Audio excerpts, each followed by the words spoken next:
नमस्कार, आप देख रहे हैं अब तक न्याय न्यूज चैनल लोकतंत्र की आवाज। हमारे संवाददाता संजय सिंह जी ने लखीमपुर खीरी से जानकारी देते हुए बताया है। जी हां, बताते चलें, सीएम योगी आदित्यनाथ ने पीलीभीत की 2 तहसील व संपूर्ण नगर धौरा रहा बाढ़ प्रभावित इलाकों का लिया है जायजा। जी हां, बाढ़ से यूपी के जिला लखीमपुर खीरी के हालात बिगड़े। योगी आदित्यनाथ ने यूपी के जिला लखीमपुर खीरी के बाढ़ प्रभावित इलाकों का किया हवाई सर्वे। जिला का किया है हवाई सर्वे। जी हां, यूपी के जिला लखीमपुर खीरी का 80 से ज्यादा गांव बाढ़ से प्रभावित है। यूपी के बाढ़ प्रभावित इलाकों में से जिला पीलीभीत की 2 तहसीलों का आज मुख्यमंत्री योगी आदित्यनाथ ने हवाई सर्वे किया है। जी हां, सीएम योगी के चौपर ने खीरी जिले में संपूर्ण नगर पलिया के हवाई सर्वेक्षण के बाद शानदार नगर में लैंड किया। वहीं पर शानदार नगर पहुंचे मुख्यमंत्री योगी आदित्यनाथ बाढ़ प्रभावित क्षेत्रों में और आम जनमानस को लेकर राहत देने की कही है बात। आइए चलते हैं हमारे संवाददाता की इस विशेष रिपोर्ट में।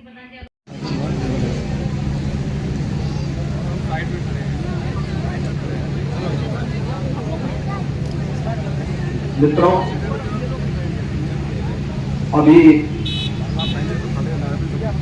मैं अपने साथ में प्रदेश सरकार के हमारे जल शक्ति मंत्री और यहाँ के जनप्रतिनिधियों के साथ पहले मैंने सुबह पीलीभीत और इस समय लखीमपुर खीरी का हम लोग सर्वे करते हुए बाढ़ प्रभावित क्षेत्रों का निरीक्षण करते हुए मैं यहाँ पर आपके बीच में आया हूँ। 133 गांव जुलाई मास के प्रथम सप्ताह में ही आई इस अतिवृष्टि के कारण बाढ़ की चपेट में है। हजारों हेक्टेयर भूमि जो खेती की फसल की भूमि है वह फसल उससे प्रभावित हुई है। बाढ़ से बचाव के लिए जनप्रतिनिधिगण और स्थानीय प्रशासन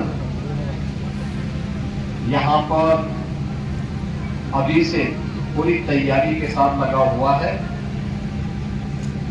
आपने शारदा बैराज के पास और अन्य क्षेत्रों में भी देखा होगा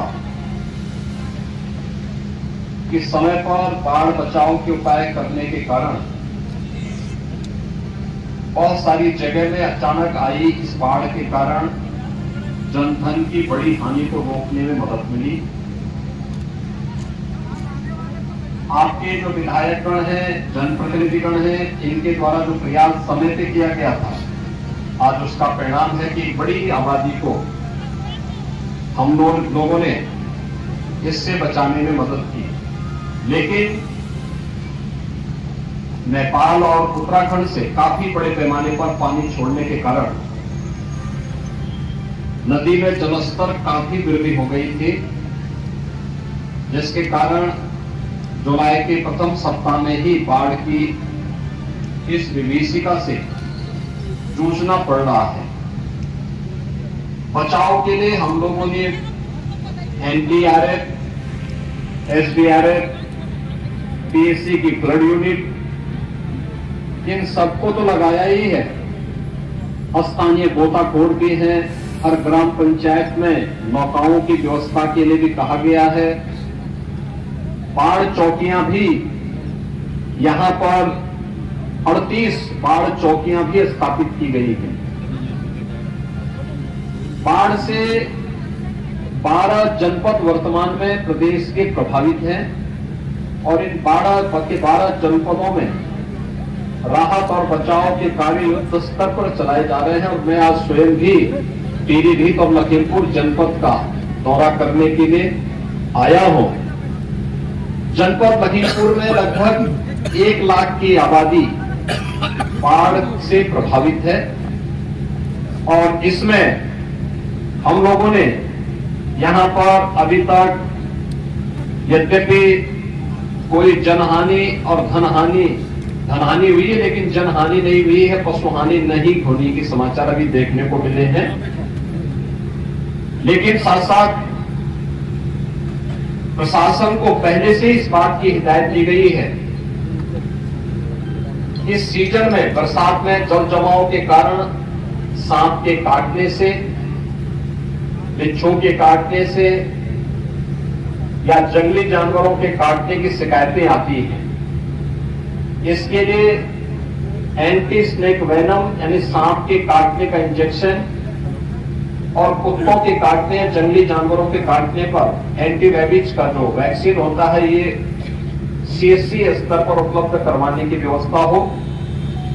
पीड़ित परिवारों के लिए, जो भी परिवार बाढ़ की चपेट में आया है, ये व्यवस्था की गई है कि उन्हें पर्याप्त मात्रा में राहत सामग्री मिले, जिसमें लाई है 5 किलो, भुना चना है 2 किलो, 1 किलो गुड़,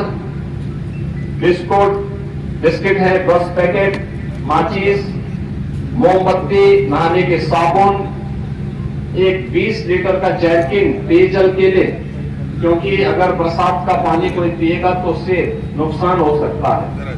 स्वच्छ पानी उसको मिल सके, इसके लिए क्लोरीन की गोलियां डालने की व्यवस्था, अन्य प्रकार के उपाय भी किए जा रहे हैं। तिरपाल के साथ साथ 10 किलो आटा, 10 किलो चावल, 2 किलो अरहर की दाल, 10 किलो आलू, हल्दी, मिर्च मसाला, 1 लीटर सरसों का तेल और नमक के साथ साथ जहां घरों के अंदर पानी घुस गया वहां लंच पैकेट उपलब्ध करवाने के भी निर्देश दिए गए हैं।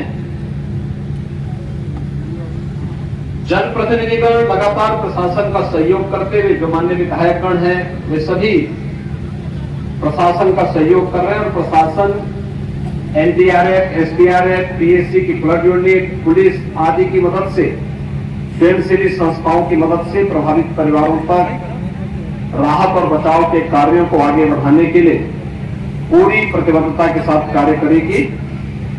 मैंने प्रशासन से भी और जनप्रतिनिधियों से भी प्रस्ताव मांगे हैं कि जो लोग नदी और तटबंध के बीच में हैं, हर बार बाढ़ की चपेट में आएंगे। अगर वे अपनी सहमति देंगे तो हम उनको सुरक्षित स्थानों पर बसाने की व्यवस्था करेंगे।